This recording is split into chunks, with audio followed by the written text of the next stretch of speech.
All right, guys, so we finally got an update. It's been a week since the last community crunch, and we didn't get basically anything on the official channels, either on Twitter or, on the Survive the Ark website or anything like that. There was one interview that Jat did for PC Gamer where he said that they jumped the gun saying that it was going to be free for the update and everything, but we're not going to talk about that because it doesn't really matter, and everything about that is, explained in the community crunch. So the first thing on the community crunch this week is a concept art for the new flying creature that's coming in June. This thing is disgusting and ugly, but it is cool. And I am really interested to see what kind of capabilities it's going to have. This is a human size comparison, so it's going to be pretty big. I wouldn't say it's nearly the length of a wyvern, but I'd say it's probably about the same width.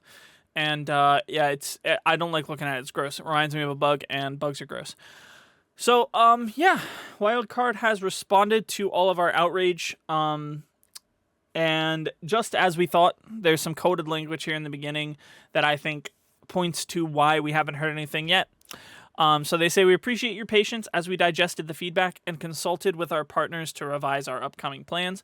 Now, the consulted with our partners part is what I'm saying is the coded language that clearly prevented them from giving us information, as freely as they would like to. I don't know if it means Snail Games specifically. I would assume, when you have a publisher, you're beholden to them. You need to make sure that you run everything by them. And Snail Games is very tight-lipped about everything. So, they said, as always, we're very grateful to have such a passionate player base, and we hear and understand your concerns.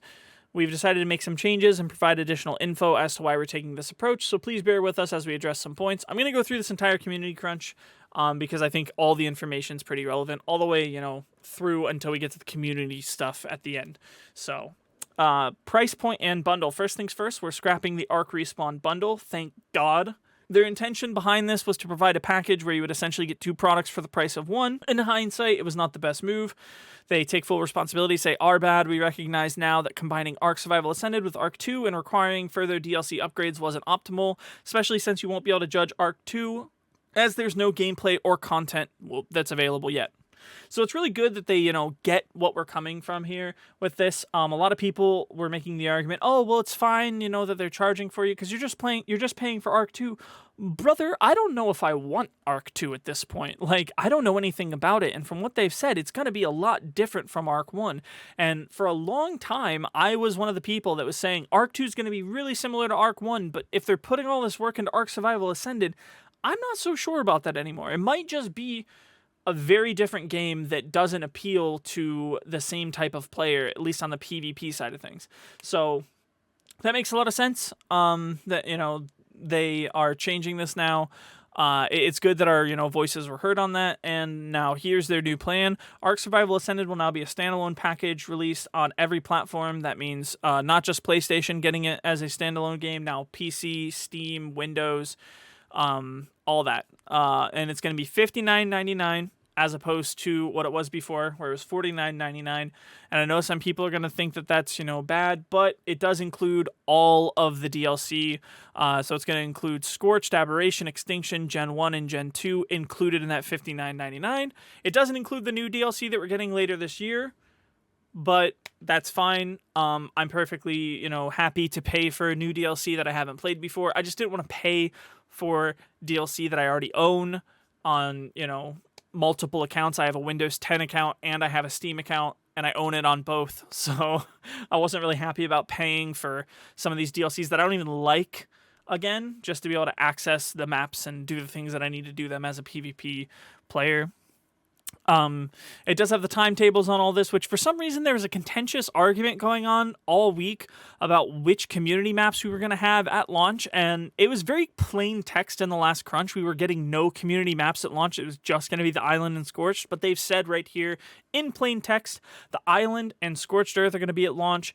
All community created maps will be released over time in 2024. So from August until January of next year, don't expect the Center, Rag, Fjordur, Lost Island, Valguero, or Crystal Isles. They might go back on this and add them earlier, but they've said they're not coming until 2024. And then obviously we have, Aberration releasing at the end of this year, Extinction in the beginning of next year, Gen 1 sometime in the first quarter, and then Gen 2 in the second quarter. And I would assume all of these community maps will probably release somewhere in between Extinction, Gen 1, and Gen 2. It may be that some come out after Gen 2, but I really doubt it.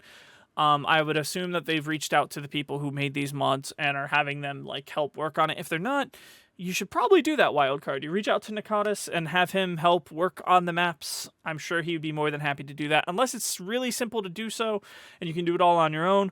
I don't know how that stuff works. Now they're talking about why the game's no longer backwards compatible and why it's not free. And a lot of this stuff makes sense, especially the not backwards compatible thing. If you're making a remaster, you want it to be, up to specs of the newest tech, not the last generation, which I don't know why in this last PlayStation 4 to PlayStation 5 generation gap, we're trying to cling so heavily to the previous generation. Even the new Call of Duty's coming out on PlayStation 4 and stuff like that. Just let it die, man. It's been 2 or 3 years. The consoles are available in stores. You don't have to pay scalpers for them. Just let it die. Let's make the games as good as we can. But they're talking about why it's not free. And so they say initially we had first considered doing an Unreal 5 upgrade. We planned to just port the Switch version of the game and undo the graphical limitations required for that hardware, which, by the way, is something that I pointed out to a few different people that I had conversations with about this.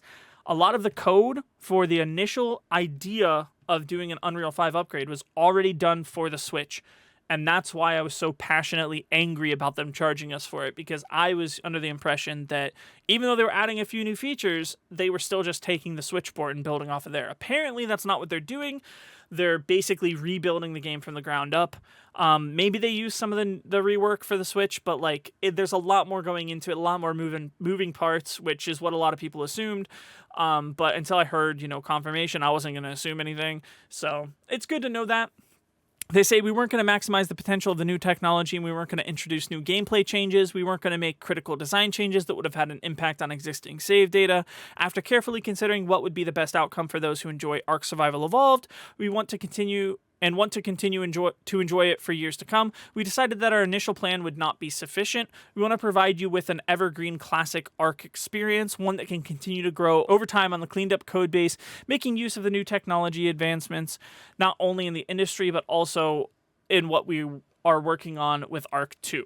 So basically, they want to make sure that if you do end up getting Ark 2 and you don't like it, you have something to go back to that doesn't feel like such a drastic step backwards that it puts you off and makes you uninterested in the series as a whole. And I think that's really smart, because if the gameplay changes are going to be as significant in Ark 2 as what they've, led us to believe in the last community crunch, then it's going to be divisive. And there are going to be a lot of creators and players who don't like it and do want to go back to Ark. And if we have a good polished Unreal 5 port for Ark that is basically just Ark with additional features and feels like Ark 1.5, then yeah, that'll be something that'll be good to go back to. We weren't trying to mislead you with earlier comments. Our plans and overall intentions changed.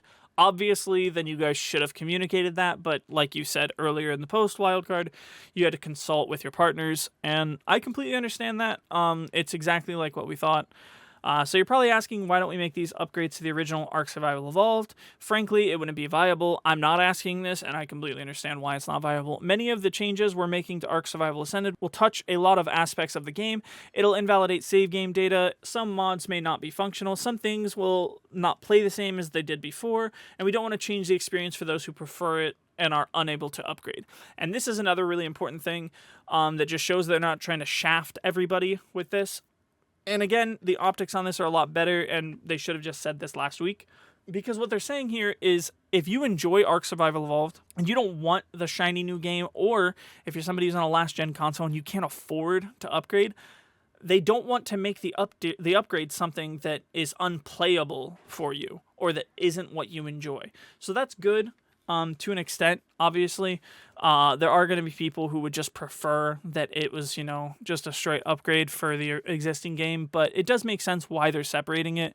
They're trying to just appease as many people as possible. This also impacted our decision to sunset the Ark Survival Evolved official network on August 31st, shortly before the ASA launch, which I didn't know that it was actually before the ASA launch, so apparently official's just going to be down for a little while. But that doesn't make sense because they said ASA is releasing in August, and the 31st is the last day of August. So I don't know if that's just a typo or what. Anyways, despite ASE officials representing the minority of players in ARC, it's an invested and passionate group with attachments to their bases, tames, and characters, and seeing that go away can't be easy. We know that it won't be the same, but we're hoping that making the saves available for unofficial use helps diminish the loss. And for the PvE community, I'm sure there will be some people who will keep their bases and stuff, by downloading the saves.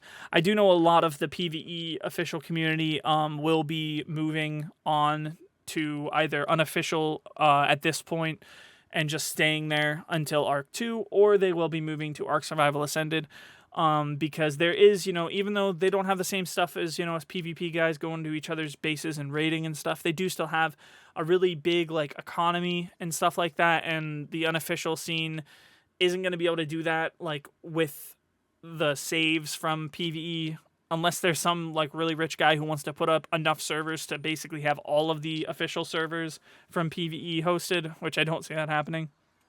The reasoning behind this decision was that those servers are essentially based on old technology and require significant development resources and time for our teams to operate and maintain.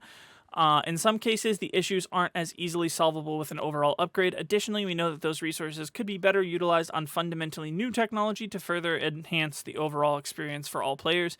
Now, this is some language that I don't understand exactly what they mean by everything that they're saying, but I do see the words old technology and new technology. And what I'm hoping those words mean is that the servers are going to be more optimized and better and not, as easy to drop and as prone to lag and issues as the current system of servers is. Because even on unofficial side of things, sometimes you just get a bad machine and Nitrado servers would just really be having a struggle to run the game, and you'd have to call in and have it switched and stuff. So that's unfortunate. But I haven't had that issue with other games with Nitrado, so I would assume that it has something to do with the way that Arc's coded, and maybe it will be a lot better, is what they're trying to get across with Survival Ascended. Arc Survival Evolved will still be available for those who choose to play it. That includes multiplayer through unofficial and player-hosted sessions, the endless amount of mods on the Steam Workshop, and all the game content as you currently know it. All of that is going to remain, but after 8 years of development, we've made the difficult decision of sunsetting Arc Survival Evolved and the official network in order to provide a truly long-term and evergreen version of the game through Arc Survival Ascended. And that makes a lot of sense.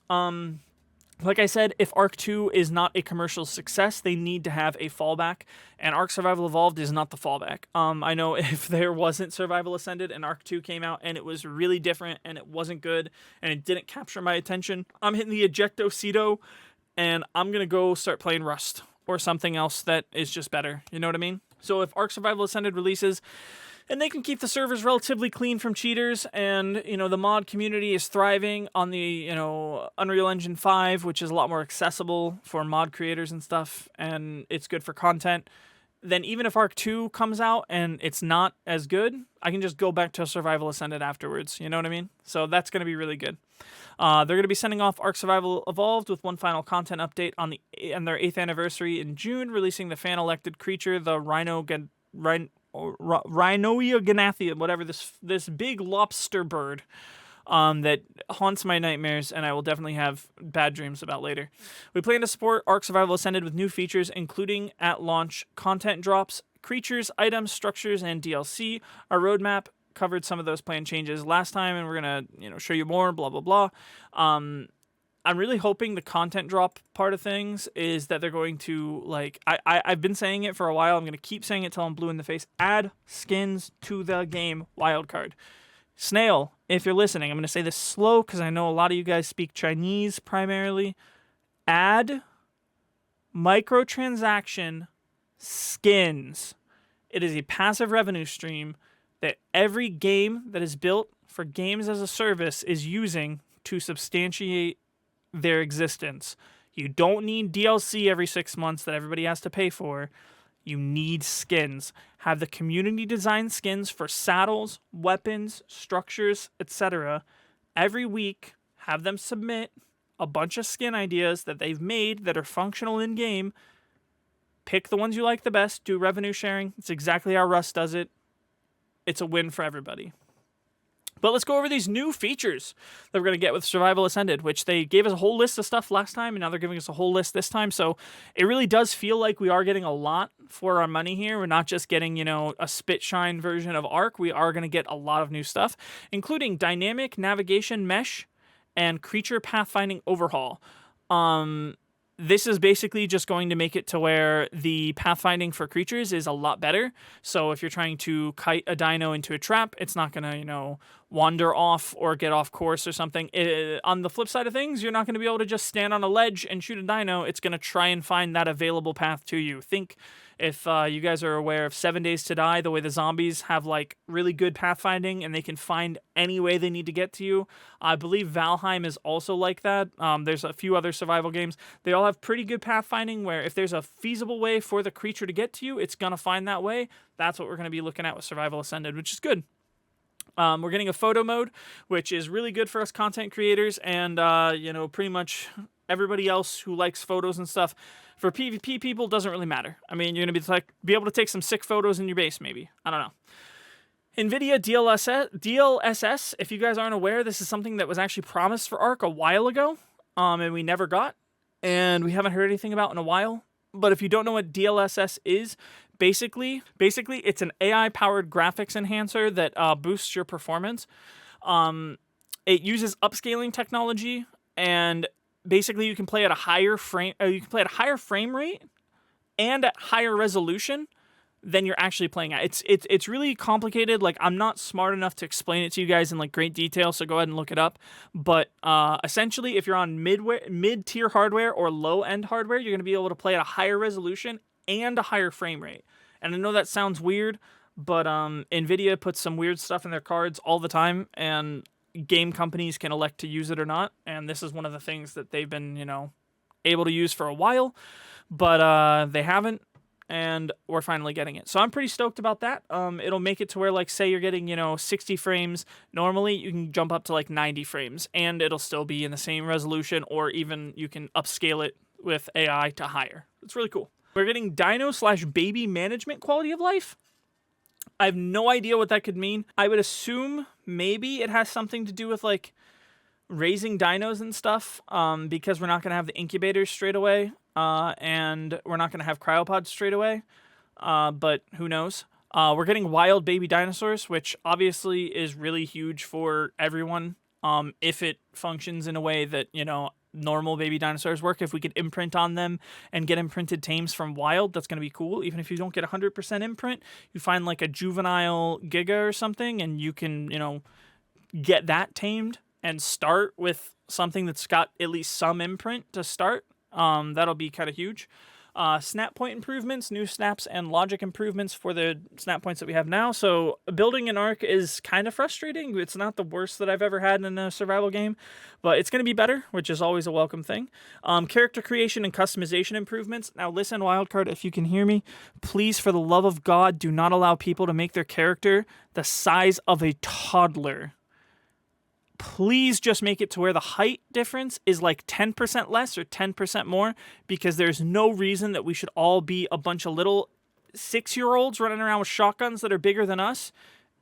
It is a huge problem with PvP. I really hope that they fix that. But obviously we're going to have customization and character creation improvements, so our characters are going to look nicer, We have a monster simulator for our character creation screen currently, so that's nice to see. And then cross-platform multiplayer and full blueprint modding. So I know I saw a leak in the past week from GP where he had found somebody from Overwolf saying that the PC version of the mods were going to be available at launch for Survival Ascended, but console mods weren't going to be. But apparently that was a miscommunication, or they've went back and changed their minds since then to as an act of good faith. But they have said here that they're serious. It's happening on PC and consoles at launch. They've got it working internally already. So they say even this dramatically changes the nature of the console experience. So you're going to have modding on consoles at launch 100%, according to this post here. And then they go on to say that the list is not exhaustive. Again, they said that's the last time.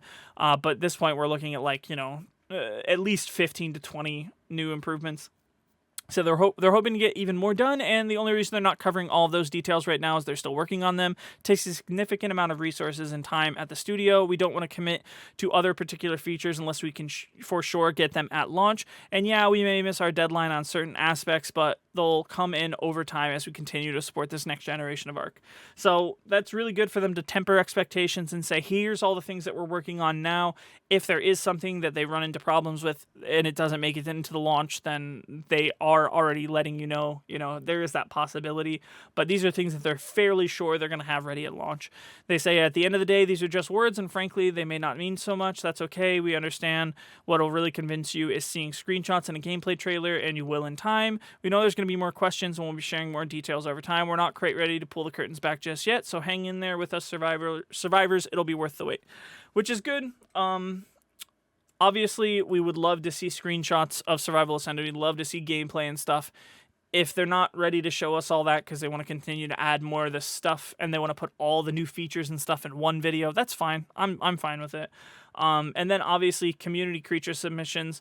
Let's kick off the first piece of major new content for Survival Ascended, a fan-voted real-world creature that will launch on day 1. So we are doing another creature vote for Survival Ascended. It'll be in the game on day 1. That does not mean that we're not getting 4 new creatures with the new DLC. So we are still getting 4 new creatures with the new DLC whenever that releases for Survival Ascended later this year. But we are also going to get another new creature on top of the scary lobster bug wyvern thing that we're getting.